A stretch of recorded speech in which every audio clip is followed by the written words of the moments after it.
Aristocrat reborn in another world के episode 4 की शुरुआत में हम लोग काइन को देखते हैं जो कि टेंपल में आकर प्रार्थना कर रहा होता है। काइन की प्रार्थना सुनकर सभी गॉड से अपने पास बुला लेते हैं। काइन अब सभी से कहते हैं इस तरीके से आने के लिए माफी चाहता हूँ, लेकिन मैं आप लोगों से अपने स्टेटस के बारे में बात करना चाह रहा हूँ। ये सुनकर गॉड भी कहते हैं हाँ, तुम्हारा स्टेटस अब एक नॉर्मल ह्यूमन का तो नहीं रहा है। इस समय पर तुम सबसे पावरफुल ह्यूमन में से एक हो। क्या तुम और आगे जाकर एक डेमी गॉड बनना चाहोगे? ये सुनकर काइन कहता है डेमी गॉड क्या होता है? तो जीनोम बताते हैं कि वो लोग होली बीस्ट और डिवाइन ड्रैगन की क्लास में ही आते हैं। और काइन तुम्हें भी समझना होगा कि तुम्हारी भी कुछ लिमिट है और अपने लिमिट को टेस्ट मत करना। ये सुनकर काइन कहता है ठीक है। और अब जीनोम कहने लगते हैं यहाँ पर हमारे पास कुछ ज्यादा चीज नहीं है जिससे कि हम लोग अपना मनोरंजन कर सके। क्या तुम अपनी पिछली जिंदगी की नॉलेज का यूज करके हमारे लिए कुछ बना सकते हो? तो काइन अब थोड़ा सोचता है और कहते हैं ठीक है, मैं बना सकता हूँ। और अब अगले सीन में हम लोग देखते हैं काइन अपनी मॉम और बहन के साथ शॉपिंग पर आया है। वहीं पर काइन ये सब सहन नहीं कर पा रहा होता है, उसके लिए ये काफी ऑकवर्ड फीलिंग है, इसलिए काइन अब बाहर आ जाता है। ये कहते हैं कि वो जगह सिर्फ लड़कियों के लिए थी। तभी काइन की नजर सामने जाती है तो उसे पता लगता है कि वहाँ तो पारमा होती है।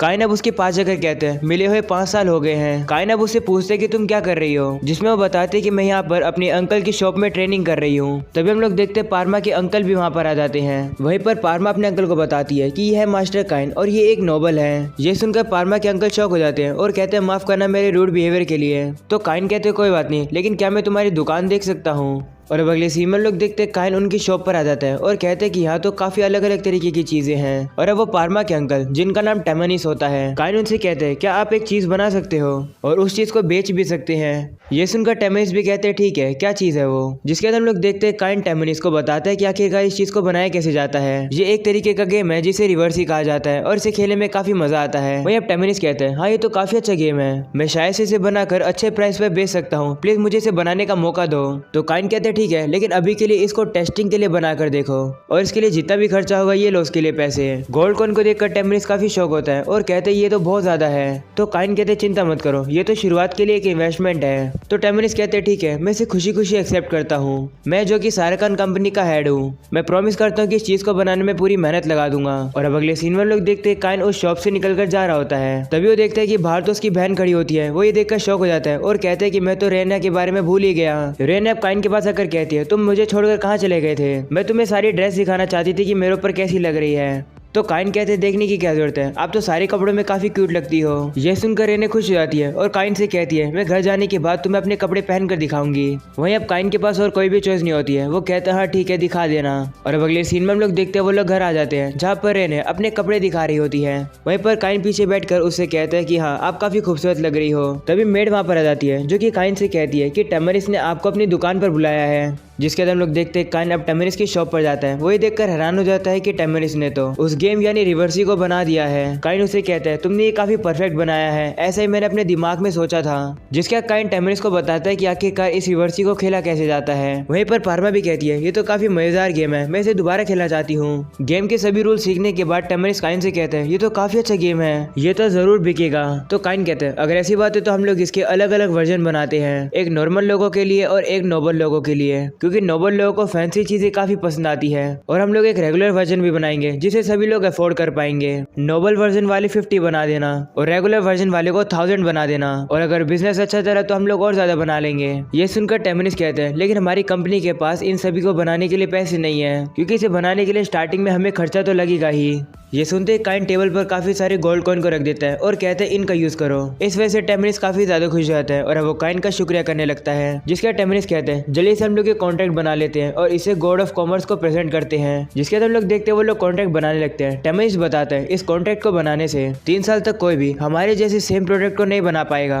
जिसके बाद हम लोग देखते हैं अब वो लोग कॉन्ट्रैक्ट बनाना शुरू करते हैं और अब कॉन्ट्रैक्ट पूरा हो जाता है और ये वाला प्रोडक्ट अब इनका हो गया है। ये सुनकर काइन भी काफी खुश होता है और उसे कहते हैं क्या आप एक और रिवर्सी बनाकर मुझे दे सकते हो, मुझे एक किंग को देना है। ये सुनकर टेमनिस काफी ज्यादा शौक होता है कि उसका बनाया हुआ प्रोडक्ट को किंग यूज करेंगे। वहीं दूसरी तरफ हमें पता लगता है कि काइन ने एक रिवर्सी को गॉड के पास भी भेज दिया है। इस समय पर अब गॉड उस रिवर्सी को खेलकर काफी इंजॉय कर रहे हैं। जिसके बाद हम लोग देखते हैं काइन अब अपने घर पर वापस आता है, जहाँ पर मेड काइन को बताती है कि डेब्यू सेरेमनी शुरू हो गई है, आप यहाँ पर क्या कर रहे हो? ये सुनकर काइन शौक हो जाता है और वो जल्दी से कार्ट में जाकर कैसल की तरफ निकल जाता है। और अब काइन के फादर से कहते हैं आज तुम बैरोन बनने वाले हो, वहाँ पर काफी सारे लोग होंगे जो कि तुमसे कहेंगे कि उनकी बेटी से शादी कर लो, उन लोगों से संभल कर रहना। तो काइन कहते हैं ठीक है, मैं कैसे भी करके उन्हें हैंडल कर लूंगा। और अब अगले सीन में हम लोग देखते हैं वो लोग कैसल में पहुंच जाते हैं, जहाँ पर काइन कहते हैं मैं थोड़ा नर्वस हो रहा हूँ। और अब वो लोग अंदर आते हैं तो काइन ये देखकर काफी ज्यादा शौक हो जाता है कि वहाँ तो काफी सारे लोग हैं। काइन अब अंदर जा ही रहा होता है तभी से वही पर्सन मिलता है जो कि उसे उस दिन दरबार में मिला था, जो कि उसके खिलाफ था।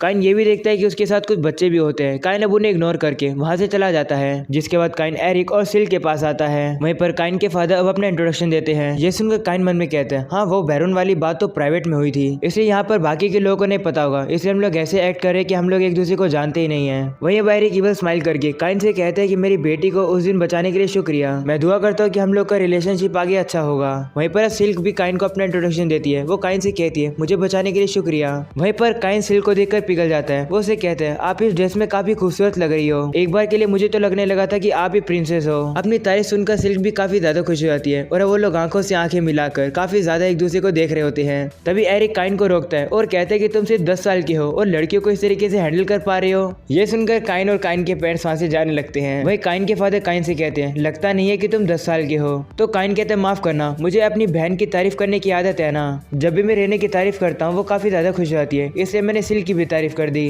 जिसके बाद हम लोग देखते हैं वहाँ पर किंग आ जाते हैं अपनी स्पीच देने के लिए। किंग अब सभी लोगों का शुक्र करते हैं किंगडम के लिए इतनी मेहनत करने के लिए। जिसके बाद किंग की स्पीच खत्म हो जाती है और अब सभी लोग वहाँ से जाने लगते हैं। वहीं पर काइन किंग के पास जाकर उसका शुक्रिया करता है उन्हें यहाँ पर बुलाने के लिए। और अब काइन प्रिंसेस टेलेस की तारीफ करने लगता है। वो उसे कहते हैं कि आप हमेशा की तरह काफी खूबसूरत लग रही हो, मुझे लगा कि मेरे सामने गोडेस आ गई है, आपको देखकर तो मैं अपनी सांसें भी लेना भूल गया। यह सुनकर प्रिंसेस काफी ज्यादा शर्माने लगती है। वहीं किंग तो काइन से काफी जेलस फील करते हैं। जिसके बाद काइन किंग से कहता है मैं आपके लिए एक गिफ्ट लाया हूँ, क्या मैं आपको दे सकता हूँ? तो किंग भी मान जाते हैं और अब काइन उस गिफ्ट को निकालते हैं जो कि होती है रिवर्सी।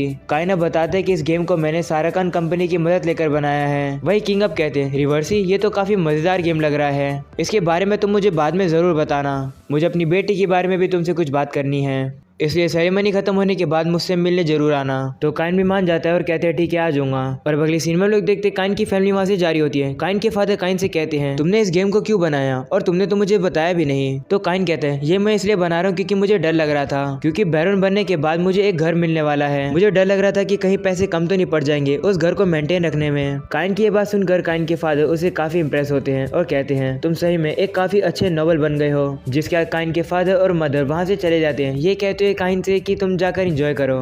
काइन वहाँ पर खड़ा ही होता है तभी वहाँ पर सिल्क आ जाती है जो कि काइन से कहती है क्या तुम मेरे साथ बात करना चाहोगे, क्योंकि टेलस अभी किंग के साथ बिजी है। तो काइन भी मान जाता है और अब वो लोग एक साथ बैठे होते हैं। सिल्क कहने लगती है टेलस तो अभी किंग के साथ बिजी है, अच्छा है कि तुम मुझे मिल गए जिससे कि मैं बातें कर सकती हूँ। मास्टर काइन। ये सुनकर काइन कहता है तुम मुझे मास्टर काइन बुलाना बंद कर सकती हो, सिर्फ काइन कहकर बुला सकती हो। तो सिल्क भी मान जाती है और अब वो काइन के साथ मजे लेने के लिए उसका नाम बार बार बोलने लगती है और अब वो इसी के साथ काइन के ऊपर गिरने लगती है। ये सब देखकर वही बच्चे वहाँ पर आ जाते हैं। वहीं पर बीच वाला लड़का सिल्क से कहते हैं आप काफी अच्छी लग रही हो इस ड्रेस के अंदर। वो लड़का भी इमेजिन करने लगता है कि सिल्क आकर उसे चिपकेगी और उसका शुक्रिया करेगी, लेकिन ऐसा कुछ भी नहीं होता है। सिल्क उसके सामने आकर सिर्फ ग्रीट करती है। तभी उस लड़के का साथी काइन से कहने लगता है तुम ऐसे क्यों बैठे हो, तुम्हारे सामने कॉर्गिना के बड़े बेटे मिस्टर हैबिट खड़े हैं, उन्हें सलाम करो। ये सुनकर काइन समझ जाता है कि मिस्टर हैबिट इसका बेटा है। तब काइन उन लोगों को ग्रीट करता है और कहता है मैं हूँ बैरोन काइन। तो दूसरा लड़का काइन पर गुस्सा हो जाता है। वो उसे कहता है तुम एक नीचे रैंक वाले बैरोन के बेटे हो, मास्टर हैबिट को मास्टर कहकर बुलाओ। तभी हैबिट उन लोगों को बीच में रोकता है और काइन से कहते हैं तुम्हारी वजह से सिल्क परेशान हो रही है, मुझसे माफी मांग लो और मैं तुम्हें जाने दूंगा। तो काइन उसे कहते हैं नहीं, माफी मुझे नहीं तुम्हें मांगनी होगी।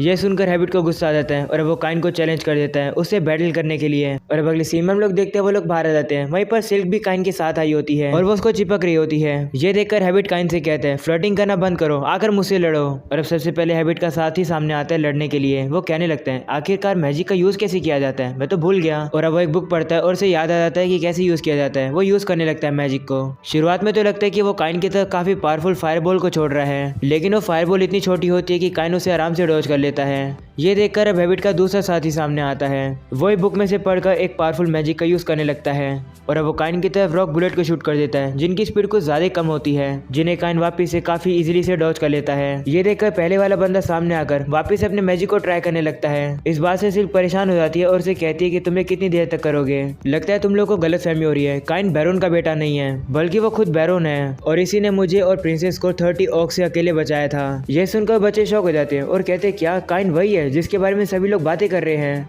वो लोग अब नीचे बैठकर काइन से माफी मांगने लगते हैं। वहीं पर अब काइन भी उन्हें माफ कर देता है और अब वो बच्चे वहां से डर के मारे भाग जाते हैं। ये देखकर सिल्क काइन से कहती है तुमने उनका चेहरा देखा, आज जो मैं ये बात जाकर टेरेस को बताऊंगी। ये सुनकर काइन कहता है नहीं प्लीज ऐसा मत करना। तो सिल्क कहती है मैं एक शर्त पर टेरेस को नहीं बताऊंगी, तुम्हें मेरे साथ डेट पर चलना होगा। इतने में टेरेस वहाँ पर आ जाती है। वो उनसे कहती है तुम क्या बात छुपाने की बात कर रहे हो। तो सिल्क उसे बताती है कि काइन और मैं डेट पर जाने वाले हैं। ये सुनकर टेरेस कहती है ये गलत बात है, मुझे भी काइन के साथ डेट पर जाना है। तो काइन भी मान जाता है और कहते हैं ठीक है हम लोग भी डेट पर चलेंगे। ये सुनकर टेरेस काफी खुश हो जाती है। इतने में किंग वहाँ पर आ जाते हैं। वो पूछते हैं तुम कहाँ पर जाने की बात कर रहे हो। तो टेरेस उसे बताती है कि हम लोग काइन के साथ डेट पर जा रहे हैं। ये सुनकर काइन तो काफी ज्यादा घबरा जाता है। तभी किंग काइन से कहते हैं मुझे टेरेस के बारे में तुमसे कुछ बात करनी है, वो भी मैन टू मैन, आओ मुझसे बात करो। और अब अगली सीन में हम लोग देखते हैं किंग और काइन एक साथ रिवर्सी खेल रहे होते हैं। किंग को भी ये गेम काफी ज्यादा पसंद आने लगा है। तभी एरिक काइन के पास आकर कहता है मैंने सुना कि तुम सिल्क के साथ डेट पर जा रहे हो। किंग और एरिक दोनों ही काइन से कहने लगते हैं तुम्हें पता है ना, तुम्हें ज्यादा सतर्क रहना होगा, ये एक सीक्रेट है, इसलिए इसके बारे में किसी को भी नहीं पता चलना चाहिए। एंड यहीं पर हो जाता है ये एपिसोड खत्म। पसंद है तो लाइक कर देना, चैनल को सब्सक्राइब कर देना। मिलते हैं इसके नेक्स्ट एपिसोड में, तब तक के लिए पीस आउट।